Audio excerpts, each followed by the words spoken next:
حدیث نمبر 69 کبیرہ گناہ. عن انس بن مالک عن النبی صلی اللہ علیہ وسلم قال اکبر الکبائر الاشراک باللہ وقتل النفس وعقوق الوالدین وقول الزور او قال وشہادۃ الزور.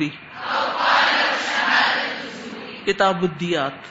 انس بن مالک رضی اللہ عنہ نبی کریم صلی اللہ علیہ وسلم سے روایت کرتے ہیں، آپ صلی اللہ علیہ وسلم نے فرمایا، سب سے بڑے گناہ اللہ کے ساتھ شریک ٹھہرانا، کسی جان کو قتل کرنا، والدین کی نافرمانی کرنا اور جھوٹی بات، یا آپ نے فرمایا جھوٹی گواہی دینا. یہ کبیرہ گناہ ہے. ان میں سب سے پہلی کون سی چیز ہے؟ شرک، اللہ کا انکار یا اللہ کے ساتھ کسی اور کو الہ قرار دینا. دوسرا گناہ قتل النفس، کسی جان کو ناحق قتل کرنا بے قصور. اور عقوق الوالدین کا مطلب ہے دونوں یا کسی ایک کے ساتھ صلہ رحمی کو کاٹ کر ان کی نافرمانی کرنا، یا گناہ کے کام کے علاوہ ان کی مخالفت کرنا، نیکی کے کاموں میں ان کی مخالفت کرنا، ان کی نافرمانی کرنا. یہ عقوق الوالدین میں آتا ہے، یعنی ان سے رشتہ نہ رکھنا، ان کی نافرمانی کرنا، ان کو ستانا. ابن عربی کہتے ہیں کہ اللہ نے والدین کے ساتھ حسن سلوک کو توحید کے ساتھ دوسرے درجے پہ بیان کیا ہے، جیسا کہ اس کو اس حدیث میں ضمناً اللہ کے حق میں داخل کیا گیا ہے کہ رب کی رضا والد کی رضا میں ہے، اور والدین کے حسن سلوک میں یہ حدیث کافی ہے. کون سی؟ کہ رب کی رضا والد کی رضا میں ہے. اور قول الزور، زور کا مطلب ہوتا ہے جھوٹ، ایسی جھوٹی گواہی دینا جس کے ذریعے وہ باطل تک پہنچے، حرام کام تک پہنچ جائے، تھوڑی مقدار میں گواہی ہو یا زیادہ. تو سب سے پہلا گناہ جو ہے وہ شرک کا ہے. عبداللہ بن مسعود سے روایت ہے، وہ کہتے ہیں میں نے نبی صلی اللہ علیہ وسلم سے پوچھا، اللہ کے نزدیک سب سے بڑا گناہ کون سا ہے؟ آپ نے فرمایا، تم اللہ کے ساتھ کسی کو شریک ٹھہراؤ حالانکہ اس نے تمہیں پیدا کیا ہے. شرک ایک ناقابل معافی گناہ ہے. اللہ کے ساتھ کسی بھی چیز کو شریک نہیں ٹھہرانا چاہیے، کسی بھی صورت شرک نہیں کرنا چاہیے اگرچہ جان جانے کا خطرہ ہو. ابو درداء کہتے ہیں کہ مجھے میرے خلیل نے وصیت فرمائی کہ تم اللہ کے ساتھ کسی بھی چیز کو شریک نہ ٹھہرانا اگرچہ تمہارے ٹکڑے کر دیے جائیں اور تمہیں جلا دیا جائے. پھر ہے جان کی حرمت. مسلمان کی ہر چیز دوسرے مسلمان پہ حرام ہے، اس کا خون، اس کا مال، اس کی عزت و آبرو. ایک مومن کا قتل کا گناہ کتنا بڑا ہے؟ آپ صلی اللہ علیہ وسلم نے فرمایا، اگر تمام آسمانوں اور زمین والے کسی مومن کے قتل میں شریک ہوں تو اللہ ان سب کو جہنم میں دھکیل دے گا. ایک انسان کو قتل کرنا جو ہے وہ اتنا بڑا جرم ہے اور اس کی سزا اتنی بڑی ہے کہ ایک کی بجائے اگر 1000 لوگ اس قتل میں شریک ہیں مشورے سے یا اشارے سے یا مالی طور پر، تو سب کے سب اس کی سزا بھگتیں گے. اسی طرح ایسا شخص اللہ کے ہاں انتہائی مبغوض ہے. بے جا خون بہانا جنت کے دروازے پر رکاوٹ بنے گا. پھر والدین سے حسن سلوک، والدین کی نافرمانی حرام ہے. صحیح بخاری میں آتا ہے، ان اللہ حرم علیکم عقوق الامہات، اللہ نے تم پر ماؤں کی نافرمانی کو حرام کیا ہے. لیکن آج آپ دیکھیں کہ بچوں کا اپنے والدین کے ساتھ کیا سلوک ہے. وہ کہتے ہیں کھا لو، کہتے نہیں ہمیں نہیں کھانا. وہ کہتے پڑھ لو، نہیں پڑھنا. کچھ کر لو، کچھ نہیں کرنا. سو کے اٹھ جاؤ، نہیں اٹھنا. ہر چیز میں ان کو ستا رہے ہوتے ہیں. تو صرف اس وقت نافرمانی ہو سکتی ہے جب وہ کسی حرام کام کا حکم دیں، کسی گناہ کا حکم دیں. لیکن اگر وہ کسی گناہ کا حکم نہیں دے رہے تو پھر ان کی نافرمانی نہیں کی جا سکتی. والدین کی نافرمانی کرنے والا ملعون ہے. رسول اللہ صلی اللہ علیہ وسلم نے فرمایا، اللہ ایسے شخص پہ لعنت کرے جس نے اپنے والدین کی نافرمانی کی یا ان کو گالی دی. تو پھر آپ دیکھیے گھروں میں رحمتیں اور برکتیں کہاں سے آئیں گی جہاں دن رات ماں باپ کی نافرمانی کی جا رہی ہوتی ہے. ابو امامہ سے روایت ہے، رسول اللہ صلی اللہ علیہ وسلم نے فرمایا، 3 قسم کے افراد کی نہ فرضی عبادت قبول ہوتی ہے نہ نفلی: والدین کا نافرمان، بدسلوک، احسان جتلانے والا اور تقدیر کو جھٹلانے والا. ان لوگوں کے تو باقی نمازیں وغیرہ بھی قبول نہیں ہوتی. تو اس لیے کتنا ضروری ہے کہ ہم میں سے ہر شخص میک شور کرے کہ وہ اپنے والدین کے لیے خوشی کا باعث ہے، نہ کہ تکلیف کا.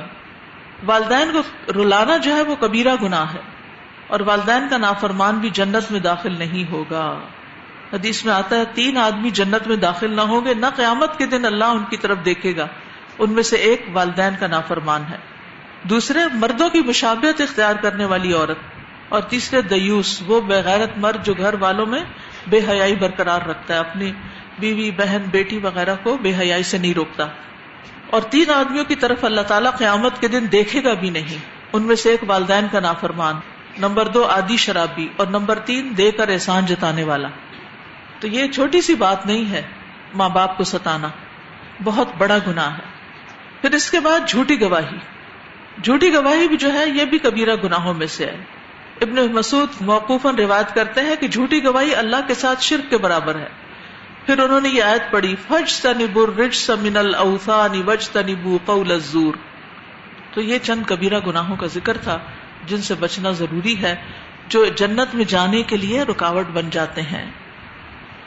استاذہ میں نے کوشچن پوچھنا ہے کہ پیرنٹس کی جو نافرمانی ہے اس کو تھوڑا سا بتا دیں. جس طرح کبھی کبھی ہماری امی آتی ہیں روم میں، تو ہمارے اپنے روم میں الماری کوئی ہوتی ہے وہ سیٹ نہیں ہوتی، تو وہ کہتی ہیں اس کو کر لیں، تو ہم یعنی اس وقت نہ کریں، 1-2 دن لگا دیں. تو کیا ایسی چیزیں بھی آپ ان سے کہہ دیں میں انشاءاللہ پہلی فرصت میں ٹھیک کر لوں گی، آپ بالکل فکر نہیں کریں. صحیح، ٹھیک ہے، اور نیت بھی ہو، صرف ٹال مٹول نہ ہو. اور استاذہ جس طرح اسٹڈیز کا بہت ہوتا ہے کہ بچے کہتے ہیں ہم نے یہ پڑھنا ہے اور پیرنٹس کہتے ہیں آپ یہ پڑھیں، تو کیا وہ بھی پھر اسی میں آتا ہے؟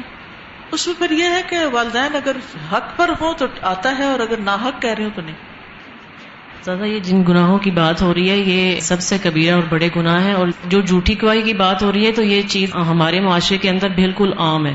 ہم گواہی وہی سمجھتے ہیں جو ہم عدالت میں کھڑے ہو کے دیں، لیکن ایک گواہی وہ بھی ہے کہ جو غلام اپنے مالک کے ڈر سے گواہی دے دے کہ میرا مالک سچا ہے. یا والدین بھی ایسا کرتے ہیں کہ ماں جو ہے وہ اب باپ کے سامنے اپنے بچے کو بچانے کے لیے گواہی دے دیتی ہے، تو یہ بھی جھوٹ کے زمرے میں ہی آئے گا. السلام علیکم. ویسے ہم سے بہت زیادہ ہے یہ جتنے بھی گناہ یہاں پہ، جیسے والدین کی نافرمانی تو ہم جانے انجانے بہت بار ایسا کر لیتے ہیں، تو اگر ہم سچے دل سے معافی مانگیں کیونکہ یہ کبیرہ گناہوں میں ہے تو ہماری معافی ہو جائے گی. معافی ہو جائے گی، والدین سے بھی معافی مانگنی چاہیے اور اللہ تعالیٰ سے بھی. دادا ایک تو جو چیز ہے جھوٹی گواہی دینا، جب ہم لوگ مطلب کلاس میں ٹائمنگز کسی نے نہیں پوری کی ہوتی، کوئی وجہ بتاتا ہے اور وہ وجہ سچ نہیں ہوتی، مطلب ہم نے اس وجہ سے نہیں کیا، اور اس کی جو دوست ہوتی ہے وہ اس میں ساتھ دے رہی ہوتی ہے اس کا کہ واقعی اس نے ایسا کیا، لیکن اس کو پتہ نہیں ہوتا. گواہی. اور دوسری بات یہ کہ جس طرح یہ حدیث ہے کہ والد کی رضا میں رب کی رضا ہے، تو جب ہمیں کسی بات سے منع کرتے ہیں تو ہم ان کو فورس کرنا شروع کر دیتے ہیں، نہیں ہم نے یہ کرنا ہی کرنا ہے، تو ایسا نہیں کرنا چاہیے. ایسا نہیں کرنا چاہیے. حدیث نمبر 70 حرام کام. عن المغیرۃ عن النبی صلی اللہ علیہ وسلم قال ان اللہ حرم علیکم حقوق الامہات ومنع البہات ووعد البنات وکرہ لکم قیل وقال وکثرۃ السؤال واضاعۃ المال. کتاب الادب. مغیرہ رضی اللہ عنہ نبی کریم صلی اللہ علیہ وسلم سے روایت کرتے ہیں، آپ نے فرمایا بے شک اللہ نے تم پر ماؤں کی نافرمانی، خود چیز دینے سے رکنا اور دوسروں سے غیر ضروری مانگنا، اور لڑکیوں کو زندہ درگور کرنا حرام قرار دیا ہے. نیز فضول باتوں، کثرت سوال اور مال کے ضائع کرنے کو بھی ناپسند کیا ہے. تو یہاں پر لفظ آیا ہے عقوق الامہات. عقوق کا لفظ عق سے ہے، عین قاف قاف، جس کا لفظی معنی ہوتا ہے کاٹنا، اور اس سے مراد قول و فعل میں کسی ایسے عمل کا سرزد ہونا جس سے باپ کو بیٹے سے تکلیف پہنچے یا ماں کو بیٹے سے تکلیف پہنچے. لیکن اگر باپ شرک یا نافرمانی کا حکم دے، یعنی اللہ کی نافرمانی کا، اور بیٹا بات نہ مانے، تو اس صورت میں باپ کو تکلیف ہو تو یہ اس میں نہیں آتا. لیکن باپ کو مشقت میں ڈالنا منع ہے کہ بیٹا اس پہ تشدد کرے یا اس کو برا بھلا کہے، تو یہ نہیں کر سکتا. ٹھیک ہے، یعنی بات مانی نہیں جائے گی لیکن جواباً کوئی کاروائی نہیں کی جائے گی. ابن عطیہ نے اس کا یہ ضابطہ بیان کیا ہے کہ کسی کام کو کرنے یا چھوڑنے میں ماں باپ کی اطاعت کی جائے. اگر مباح فعل چھوٹ رہے ہوں اور اس وقت والدین کی اطاعت کرنی پڑے تو اس مباح کو چھوڑ کر والدین کی اطاعت کرنا واجب ہے. مثلا آپ نفل نماز پڑھ رہے ہیں اور آپ کی والدہ کو آپ کی ضرورت ہے تو آپ نفل نماز چھوڑ دیں اور ان کا کام کریں یا ان کی خدمت کریں. اور اسی طرح مستحبات کو بھی چھوڑا جا سکتا ہے کیونکہ والدین کی اطاعت واجب ہے. اسی طرح فرض کفایہ کو بھی چھوڑ سکتے ہیں. مثلا دو کام آپس میں ٹکرا رہے ہیں, جیسا کہ اگر والدہ بیمار ہو اور وہ بلا رہی ہوں تاکہ ان کی عیادت کی جائے, اس وقت ان کی بات سننے سے آپ کے واجب فعل میں فضیلت والا عمل چھوٹ رہا ہو, لیکن والدہ چاہتی ہیں کہ آپ ان کی خدمت کریں, تو فضیلت والا کام آپ چھوڑ سکتے ہیں اور والدہ کی خدمت جاری رکھیں. مثلاً آپ اپنا پڑھ رہے ہیں, سپارہ ہی پڑھ رہے ہیں, تلاوت ہی کر رہے ہیں, اور امی کے جسم میں درد ہو رہی ہے, وہ چاہتی ہیں کہ آپ آئیں اور آپ ان کو دبائیں, تو آپ اس وقت سپارہ بند کر کے آ کے ان کو دبائیں یا ان کو کھانا دیں یا چائے دیں یا دوا دیں یا کوئی بھی چیز. اگر آپ سمجھتے ہیں کہ آپ کا ٹیسٹ ہے اور آپ کو یہ بھی کرنا ہے تو آپ یہ بھی کر سکتے ہیں کہ آپ ان کو دبانے کے ساتھ ساتھ اپنی کتاب پاس رکھ لیں اور ساتھ ساتھ پڑھتے بھی جائیں, ٹھیک ہے نا. لیکن ان کو اگنور نہیں کیا جا سکتا, یہ کوئی عذر بہانہ نہیں والدین کو ستانے کا کہ ہم پڑھ رہے ہیں اور ہم بڑے نیکی کے کام کر رہے ہیں. نہیں, ان کا حق پہلے ہے. لیکن اگر نماز کا وقت آ گیا اور جماعت کے ساتھ نماز پڑھنا فضیلت والا عمل ہے, ٹھیک ہے, لیکن ساتھ ہی والدہ کو بھی ضرورت ہے. اگر ان کی ضرورت شدید ہے تو جماعت چھوڑی جا سکتی, لیکن اگر معمولی ضرورت ہے اور آپ کو پتا ہے کہ یہ تھوڑی دیر کی بات ہے, جماعت سے بھی نماز ادا کر کے ان کا کام کیا جا سکتا ہے, تو پھر وہ بعد میں بھی کیا جا سکتا ہے. دوسری چیز جس کا یہاں ذکر کیا گیا ہے وہ منعا وہاتی. منعا کا کیا مطلب ہے؟ روک لینا, ٹھیک ہے, کسی چیز کو روک لینا. مال جمع کرنا لیکن اس کو کسی پہ خرچ نہ کرنا, کنجوسی کرنا. اور ہاتھی کا مطلب ہے اور لاؤ اور لاؤ, یعنی لوگوں سے لیتا جاتا ہے لیکن دیتا کسی کو نہیں, اس سے بھی منع کیا گیا ہے. تو نبی صلی اللہ علیہ وسلم نے اس بات کو ناپسند کیا ہے کہ انسان کے پاس جو مال ہے وہ اس میں بخل کرے اور لوگوں کے پاس جو مال ہے اس کو وہ مانگتا رہے. تو علماء یہ کہتے ہیں کہ اس سے مراد یہ ہے کہ انسان اپنے عطیات روک لے, خود کسی کو گفٹ نہ دے, کوئی چیز نہ دے, اور دوسروں سے ہر وقت توقع رکھے کہ وہ اس کو دیتے رہیں, دوسروں سے چیزیں مانگتا رہے, خود کبھی کسی کو کچھ نہ دے. یہ ہے منعا وہاتی. ٹھیک. ووعد البنات, بیٹیوں کو زندہ درگور کر دینا, دفن کر دینا. جاہلیت کے لوگ بیٹیوں کو ناپسند کرتے تھے تو بیٹیوں کو پیدا ہوتے ہی مار دیتے تھے, زندہ دفن کر دیتے تھے. تو یہ عربوں کا ایک قانون تھا جس کو ختم کر دیا گیا. قیل وقال, قیل و قال سے بھی منع کیا گیا, فضول گفتگو, ہی سیڈ شی سیڈ, فضول باتیں پھیلانا, جھوٹی خبریں عام کرنا, لوگوں کے عیب اچھالنا. یہ نیک لوگوں کی عادت نہیں کہ وہ فضول باتیں کرے, ادھر ادھر کی باتیں لوگوں کو سناتا پھرے. پھر کثرت سوال کی ممانعت ہے. سوال کسی بھی معاملے میں ہو, علم کے معاملے میں ہو, مال کے معاملے میں ہو, دونوں طرح ناپسندیدہ ہے کثرت سوال. کثرت سوال علمی مسائل میں کیا ہوتا ہے؟ بال کی کھال اتارنا, جو مسئلے درپیش نہیں ہوتے ان کا حکم پوچھنا, حالانکہ ان سوالات کی کوئی ضرورت نہ ہو. اگر ایسا ہو جاتا تو پھر کیا ہوتا, اگر ایسا ہو جائے تو کیا کرنا چاہیے, اب یہ جب ہوگا تو پھر پوچھ لینا, ابھی ہوا ہی نہیں تو خواہ مخواہ کے سوال کیے جا رہے ہیں. پھر اسی طرح لوگوں سے مال مانگنا, ہر روز اپنی کوئی نہ کوئی حاجت ان کے سامنے رکھ دینا اور جو لوگوں کے پاس ہو ان سے وہ مانگنا. اور تیسری بات یہ کہی گئی کہ انسان دوسروں کے حالات, دوسروں کی ذاتیات کے بارے میں تفصیلات دریافت کرے. ٹو مچ, بہت زیادہ. مثلا کوئی کسی سے پوچھے آپ کے کتنے بچے ہیں, تو وہ کہتے 3 بچے ہیں. پھر دوسرا سوال کرے کتنی عمر ہے, وہ کہتے ہیں جوان. اگلا سوال کرے شادی ہوگی, وہ کہ نہیں ہوئی. اگلا سوال کرے کیوں نہیں ہوئی, رشتہ نہیں ملا, کیا وجہ رشتہ کیوں نہیں ملا, وغیرہ وغیرہ. تو یہ کیا ہے؟ بال کی کھال اتارنا, سوال پہ سوال, سوال پہ سوال, سوال پہ سوال. مثلا کسی سے پوچھنا آپ کی تنخواہ کتنی, اس سے آپ کو کیا تعلق. پھر اگر وہ بتائے مثلا 50,000 ہے, اس سے آپ کا گزارا کیسے ہوتا ہے؟ آپ کا دودھ پورا ہو جاتا بچوں کا, یہ ہو جاتا, وہ ہو جاتا, ایک کے بعد ایک, ایک کے بعد ایک سوال کرتے چلے جانا. تو کسی کی پرسنل لائف میں, پرائیویسی میں انٹرفیئر نہیں کرنا چاہیے. تو کثرت سوال سے منع کیا گیا. اور آخری چیز ہے مال کا ضائع کرنا. مال ضائع کیسے ہوتا ہے؟ جب اسراف کرتا ہے انسان, فضول خرچی کرتا ہے, صحیح جگہ پر خرچ نہیں کرتا, اس کو ایسی جگہ پہ خرچ کرتا ہے جس کی شریعت نے اجازت نہیں دی.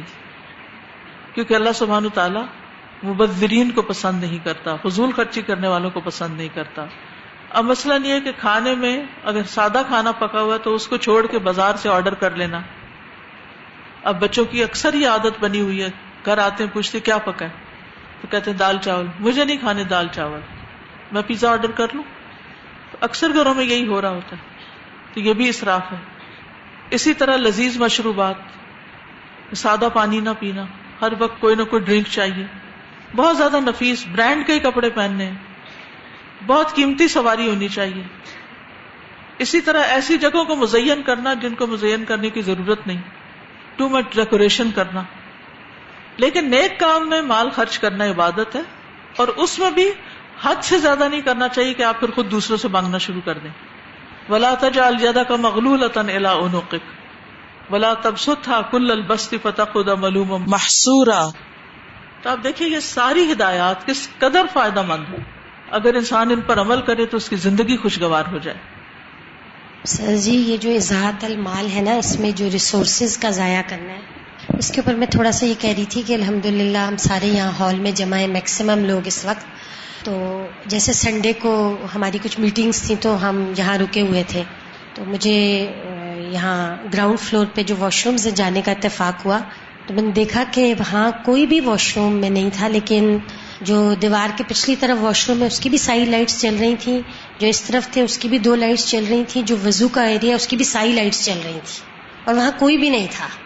تو اب یہ نہیں معلوم کب سے جل رہی تھیں، اور اگر فار ایگزامپل میں نہ جاتی تو کب تک جلتی رہتی. تو اس طرح اور بھی کئی بعض ایریاز میں ہو جاتا ہے. یہ بھی مال کا ضائع کرنا ہے. بالکل بالکل. اور اتنی لائٹس ہیں، اگر وہاں پہ اس دن چھٹی تھی، کچھ بچیوں نے کوئی کام کیا یا کسی وجہ سے گئیں، تو میک شیور کرے ہر شخص کہ وہ وہاں سے جب اٹھائے تو اس کو بند کر کے جائے. اسی طرح اگر کسی کمرے میں بیٹھے ہیں تو بجائے اس کے کہ ایک ادھر بیٹھا ہے وہ ایک پنکھا چلا لے، دوسرا ادھر بیٹھے وہ دوسرا چلا لے، دونوں قریب قریب بیٹھ کے ایک پنکھے سے بھی گزارا کر سکتے ہیں. اسی طرح پانی، ابھی میں دیکھ رہی تھی پینے والے پانی سے کوئی لڑکی ہاتھ دھو رہی تھی، تو دیکھ کے ایک دم تکلیف ہوئی کہ ہاتھ دھونے کے لیے تو نہیں ہے، یعنی کولر ٹھنڈا کر رہا ہے تو ٹھنڈا پینے کے لیے کر رہا ہے نا. اگر آپ ٹھنڈے پانی سے ہاتھ دھوئیں گے اگلے شخص کو آپ ٹھنڈے پانی سے محروم کر رہے ہیں. یہ بھی اضاعت المال ہے. اسی طرح کھانا زیادہ ڈال لینا، کھائے بغیر پھینک دینا، ضرورت سے زیادہ کھانا پکا لینا پھر اس کو ایسے بن میں پھینک دینا. چھوٹا موٹا کپڑا ادھڑ جائے تو اس کو سی کر پہننے کے بجائے اس کو ردی کر دینا کہ کوئی بات نہیں اور لے لیں گے. استاذہ یہ ہے کہ اگر والدہ کسی بات پہ ڈانٹتی ہیں، کسی ایسی بات پہ کہ جو ہم نے وہ کام کیا نہیں ہوتا، ہم منہ سے نہیں بولتے لیکن دل میں نفرت سی آ جاتی ہے یا کچھ اس طرح کا، یہ بھی نافرمانی میں آتا ہے؟ نہیں، نفرت نہیں آنی چاہیے، معاف کر دینا چاہیے، اگنور کر دینا چاہیے، خاموشی اختیار کر لینی چاہیے اور بعد میں بتا دینا چاہیے کہ یہ میں نے نہیں کیا تھا. اور دین کے کچھ احکامات مطلب اس طرح کے ہوتے ہیں نا کہ ہمیں بالکل واضح احکامات ہیں، پھر بھی ہم اس میں اتنے سوال کرتے ہیں، پھر اس سے فرقہ واریت جنم لیتی ہے اور بالکل وہ مزید ہم پھر الجھتے چلے جاتے ہیں. بنی اسرائیل والے سوال کہ گائے کیسی ہو، اس کا رنگ کیسا ہو، جوان ہو کہ بوڑھی ہو، اور اپنے لیے عمل کو مشکل بنا لینا. السلام علیکم. اس میں جو ہے نا والدین کی نافرمانی، تو بعض اوقات ہم خود تو نہیں کر رہے ہوتے لیکن ہم سبب بن رہے ہوتے کسی اور سے والدین کی نافرمانی کروانے کا، کہ نہیں تمہاری امی تو بڑے ریجڈ ہیں، جیسے فرینڈس ایک دوسرے کو کہہ رہے ہوتے ہیں نہیں بات ماننی، یا اسپاؤزز یا اپنے بچوں کو ہی کہہ دیتے ہیں تمہارے ابو جو ہے نا بس یہ چھوڑ نہیں ماننا، اپنی تو منوائیں گے لیکن ان سے کہیں گے نہیں والد کی نہیں ماننی ہے. تو یہ کبیرہ گناہ کا سبب بننا بھی کیا یہ کبیرہ گناہ میں نہیں ہے؟ اسی میں شامل. جس طرح الدال علی الخیر کفاعل ہے، نیکی کا رستہ بتانے والا خود نیکی کرنے والا، اسی طرح غلط کام کا رستہ بتانے والا بھی شامل ہو جاتا ہے اس میں. استاذہ آپ نے جو کثرت سوال کی مثالوں سے ہمیں سمجھایا ہے، ہمیں اچھی طرح سمجھ آ گئی ہے، لیکن یہ جو کیلو کال ہے اس کو بھی سمجھا دیں، کیونکہ ہو یہ رہا ہے اس وقت کہ ہمیں اپنی ہر بات ہر وقت اتنا ضروری لگ رہی ہوتی ہے کہ چاہے تفسیر کی کلاس ہو، ہم دوست سے بات کر رہے ہوں گے، تلاوت ہو تو ہم کہتے ہیں نہیں، اور عشاء کے بعد جبکہ ضروری ہے کہ باتیں کیے بغیر سوئیں، ہم تب بھی کہتے ہیں نہیں بہت ضروری بات ہے. تو یہ ہماری جو ضروری باتیں یہ ہر وقت اتنا زیادہ ہمیں لگتی ہے کہ ہمیں بعض اوقات لگتا ہی نہیں کہ کون سی بات ضروری ہے کون سی غیر ضروری ہے. تو اس پہ پلیز بتا دیں. دیکھیں ایک معیار قائم کرے کہ میری اس بات سے دوسرے کو کیا فائدہ ہوگا، اس کی زندگی میں کیا خیر آئے گی، اس کو کوئی عبرت ہوگی، کوئی سبق حاصل ہوگا، کوئی اس کی پریشانی دور ہوگی، یا اس کو کوئی نصیحت ملے گی. یعنی اپنی باتوں کو یوں ہی کیوں گنوائے چلے جائیں کہ کوئی سننا بھی نہ چاہے اور آپ زبردستی سنائے چلے جائیں؟ السلام علیکم اساتذہ، میں والدین کی نافرمانی سے ایک بات شیئر کرنا چاہتی ہوں کہ میرا ایک کزن ہے 25 ایئرس کا ہوگا، کافی بڑا ہے. اس کو ان کی والدہ نے منع کیا تھا کہ باہر نہیں جانا، مطلب ابھی بھی ان پہ اتنی پابندی ہے، تو وہ پھر بھی چلے گئے اور وہ میچ کھیل رہے تھے باہر لڑکوں کے ساتھ. تو ہم لوگ ادھر سے ہی گزرے تھے، ہماری واپسی تھی تو ہم گاڑی میں تھے، تو میری پھپھو نے انہیں دیکھ لیا اور میری پھپھو نے اسی وقت گاڑی سے اتری اور انہیں وہاں سے پکڑ کے لائی اور انہیں اتنا اسی جگہ پہ اتنا مارا تھپڑ کے ساتھ کہ آپ نے میری نافرمانی کی ہے، میں نے آپ کو منع کیا تھا. اور میرے کزن مسلسل سر جھکائے کھڑے ہیں، انہوں نے ایک لفظ نہیں بولا، انہوں نے کچھ نہیں کہا اپنی والدہ سے. وہ گھر آئے اور انہوں نے کہا امی آپ نے سب کے سامنے مار لیا، آپ گھر آ کے مجھے مار لیتی. تو وہ اگلے دن شرم سے باہر ہی نہیں گئی کہ بھئی میری والدہ نے مجھے اتنا مارا، لوگ میرا مذاق اڑائیں گے. جب وہ اگلے دن ان کی والدہ نے انہیں باہر بھیجا تو وہ جتنے شاپ کیپر سارے تھے انہوں نے اس میرے کزن کو پکڑ کے پیار کیا اور گلے سے لگایا کہ بھئی تم اتنے بڑے ہو گئے اور تمہیں اتنی تربیت تمہاری ماں نے اتنی اچھی کی ہے کہ تمہاری ماں نے تمہیں سڑک کے بیچ میں مارا لیکن تم نے اپنی ماں کے آگے سر نہیں اٹھایا. تو یہ بھی ہے کہ والدین کی فرمانی کرنے سے ہمارا دل دکھتا ہے لیکن اس کا اجر بھی بہت بڑا ہے کہ لوگ بھی عزت کرتے ہیں اور آخرت میں بھی اس کا مقام زیادہ ہوتا ہے. جزاک اللہ. عن عون ابن ابی جحیفہ عن ابیہ قال لعن النبی صلی اللہ علیہ وسلم الواشمۃ والمستوشمۃ وآکل الربا وموکلہ ونہى عن ثمن الکلب وکسب البغی ولعن المصورین. عون بن نبی جحیفہ اپنے والد سے روایت کرتے ہیں نبی کریم صلی اللہ علیہ وسلم نے جسم گودنے والی اور گدوانے والی، سود کھانے والے اور اسے کھلانے والے پر لعنت کی ہے. اسی طرح آپ نے کتے کی قیمت اور زانیہ کی کمائی سے منع فرمایا ہے، نیز تصویر بنانے والوں پر بھی لعنت کی ہے. تو سب سے پہلے واشمہ اور مستوشمہ آتا ہے، جسم کا گودنے کا عمل جسے ٹیٹوز کہتے ہیں، یعنی جو کسی سے مطالبہ کرے کہ میرے بنا دو یا جو بنا کے دے. یعنی وشم ایسا عمل ہے جس میں جسم کو سوئی یا اسی طرح کی کسی اور چیز کے ساتھ چھید کیا جاتا ہے، یعنی اس کو پرک کیا جاتا ہے، پھر اس میں کوئی رنگ بھر دیا جاتا ہے اور یہ رنگ پرماننٹ ہو جاتا ہے. کچھ لوگ اپنا نام لکھوا لیتے ہیں، کچھ لوگ بیل بوٹے گدواتے ہیں، کچھ لوگ تصویریں گدوا لیتے ہیں، لیکن یہ فعل جو ہے یہ ملعون ہے. مسروق کہتے ہیں کہ عبداللہ رضی اللہ عنہ نے کہا سود کھانے والے اور کھلانے والے اور اس پہ 2 گواہی دینے والوں پر، جبکہ وہ جانتے ہو کہ یہ سودی معاملہ ہے، اور جسم گودنے والی اور گدوانے والی عورتوں پر، کیونکہ زیادہ تر یہ عورتیں کرتی ہیں بیوٹیفیکیشن کے لیے، اور زکوٰۃ کی ادائیگی میں ٹال مٹول کرنے والے پر، اور جو مدینہ میں ہجرت کرنے کے بعد مرتد ہو کر عرابی بن جائے، یعنی باہر جنگلوں میں نکل جائے، وہاں رہنے لگے، یہ لوگ قیامت کے دن نبی صلی اللہ علیہ وسلم کی زبان پر ملعون ہوں گے، یعنی اللہ کی رحمت سے دور ہوں گے. دوسری چیز آکل الربا، سود کا کھانے والا. ربا خاص چیزوں میں اضافہ لینا، یعنی زیادہ وصول کرنا، ایک چیز کو قبضہ لینے میں تاخیر کرنا. ربا ہر چیز میں نہیں ہوتا، یا تو ادھار بیچنے کی صورت میں ہوتا ہے کہ اگر تم نقد لوگے تو اتنے کی، ادھار لوگے تو اتنے کی، زیادہ پیسے لے اس میں، یا مخصوص چیزوں میں اضافہ لینے کی صورت میں ہوتا ہے. مخصوص چیزیں 6 ہیں: سونا، چاندی، گندم، کھجور، جو اور نمک. سود جو ہے ہر چیز میں جاری نہیں ہوتا. مثلا ایک اونٹ کو 2 اونٹوں کے بدلے لینا، 2 نکمے اونٹ دے کے ایک اچھا اونٹ خرید لینا، یہ سود نہیں. ایک گاڑی کو 2 گاڑیوں کے بدلے میں لے لینا. اسی طرح ایک غلام 2 غلاموں کے بدلے.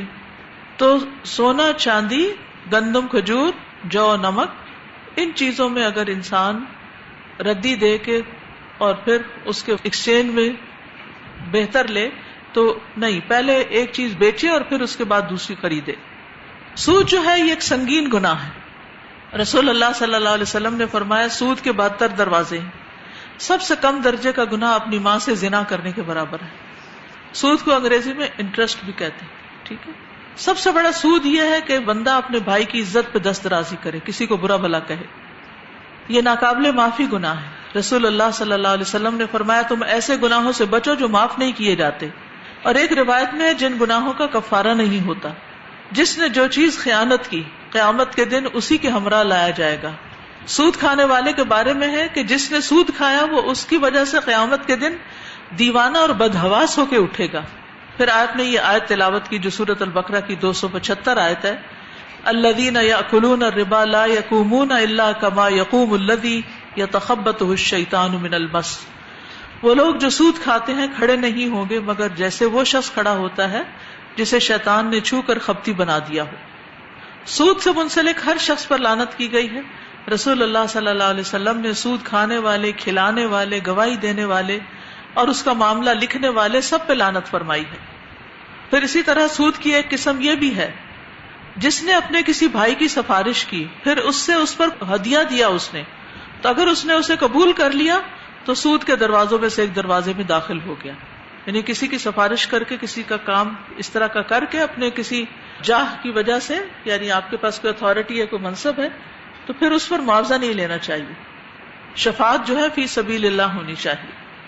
پھر اسی طرح کتے کی خرید و فروخت منع ہے. ابو زبیر سے روایت ہے، وہ کہتے ہیں میں نے جابر رضی اللہ عنہ سے کتے اور بلی کی قیمت کے بارے میں پوچھا تو نبی صلی اللہ علیہ وسلم نے اس سے جھڑک کے روکا ہے، یعنی بہت سخت ناپسند کیا. لیکن 3 مقاصد کی وجہ سے کتا خریدنا جائز ہے: جانوروں کی رکھوالی والا، کھیتوں کی رکھوالی والا اور شکاری. کیونکہ یہ سدھائے ہوئے ہوتے ہیں، بہت ٹرینڈ ہوتے ہیں، ان پہ خرچ کیا گیا ہوتا ہے. پھر ہے کسب البغی، زانیہ کی کمائی، یعنی ایک عورت زنا کر کے پیسے لے اور پھر وہ آگے استعمال کرے. نبی صلی اللہ علیہ وسلم نے فرمایا آدھی رات کو آسمان کے دروازے کھول دیے جاتے ہیں. ایک پکارنے والا آواز دیتا ہے کہ کوئی دعا کرنے والا ہے کہ اس کی دعا قبول کی جائے، کوئی مانگنے والا ہے کہ اسے دیا جائے، کوئی مصیبت زدہ ہے کہ اس کی مصیبت دور کر دی جائے. پھر جو مسلمان اس وقت دعا کرتا ہے اللہ تعالیٰ اس کی دعا قبول کر لیتا ہے، سوائے زانیہ عورت کے جو اپنی شرمگاہ کے ذریعے کمائی کرتی ہے، اس کی دعا قبول نہیں ہوتی. پھر تصویریں بنانے والے، یعنی جو ہاتھ سے ڈرا کرتے ہیں یا پینٹ کرتے ہیں، اس میں ہر وہ چیز شامل ہے جس میں جان اور روح ہو، جیسے چاہے کتا، بلی، پرندے، انسان، حیوان، یہ سب اس میں شامل ہوتے ہیں. رسول اللہ صلی اللہ علیہ وسلم نے فرمایا قیامت کے دن سب سے زیادہ سخت عذاب اس شخص کو ہوگا جسے کسی نبی نے قتل کیا ہو، یعنی کسی نبی کے ہاتھوں مارا گیا، یا اس نے کسی نبی کو شہید کیا ہو، اور گمراہ کرنے والا امام، اور تصویر بنوانے والوں میں سے جاندار چیزوں کی تصویر بنانے والا، تو اس سے بھی منع کیا گیا ہے. رسول اللہ صلی اللہ علیہ وسلم نے فرمایا اللہ کے ہاں قیامت کے دن سب سے سخت ترین عذاب تصویریں بنانے والوں کو ہوگا، یعنی پینٹ کرنے والوں کو یا ہاتھوں سے ڈرا کرنے والوں. کیمرے کا حکم اس سے مختلف ہے کیونکہ وہ بنائی نہیں جاتی، وہ کھینچی جاتی، وہ صرف ایک عکس آتا ہے اس میں. لیکن بے جان چیزوں کی تصویر جو ہے وہ بنائی جا سکتی ہے، جیسے پھولوں کی یا درختوں کی یا پہاڑوں کی یا اور پانی کی، اسی طرح کی چیزوں کی. استاذہ یہ جو ماڈلنگ جو عورتیں کرتی ہیں وہ اسی میں آتے ہیں زنا کی کمائی؟ ماڈلنگ نہیں ہوتی؟ نہیں، زنا تو ایک مخصوص فعل ہے نا، لیکن جسم کی نمائش کر کے کمائی کرنا بھی کوئی پسندیدہ چیز تو نہیں نا. السلام علیکم استاذہ، آج کل یونیورسٹیز میں فائن آرٹ کا باقاعدہ طور پہ ڈپارٹمنٹ ہوتا ہے، وہاں پہ لوگ بنا رہے ہوتے ہیں تصویریں ہاتھ سے، تو اس کا کیا ہے؟ بے جان چیزوں کی بنائیں، سینری وغیرہ کی بنائیں، ہیومن فیس نہیں ہو.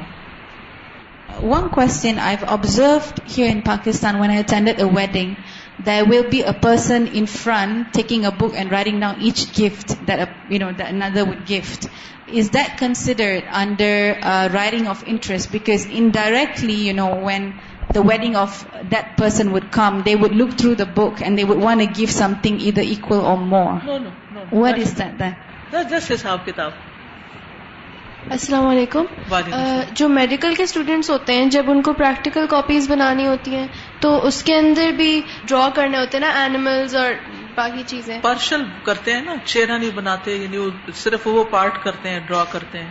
نہیں, زیادہ تر جیسے ڈفرینٹ اینیملز ہوتے ہیں تو کلاسیفیکیشنز ہیں نا, تو ایمفیبینس کے اندر آپ کو فراگز پورے لائک ریئل بنانے پڑتے ہیں. آئیز وغیرہ اگر نہ بنائی جائیں تو وہ پھر ادھوری تھوڑی سی ہو جاتی ہے. جزاک اللہ.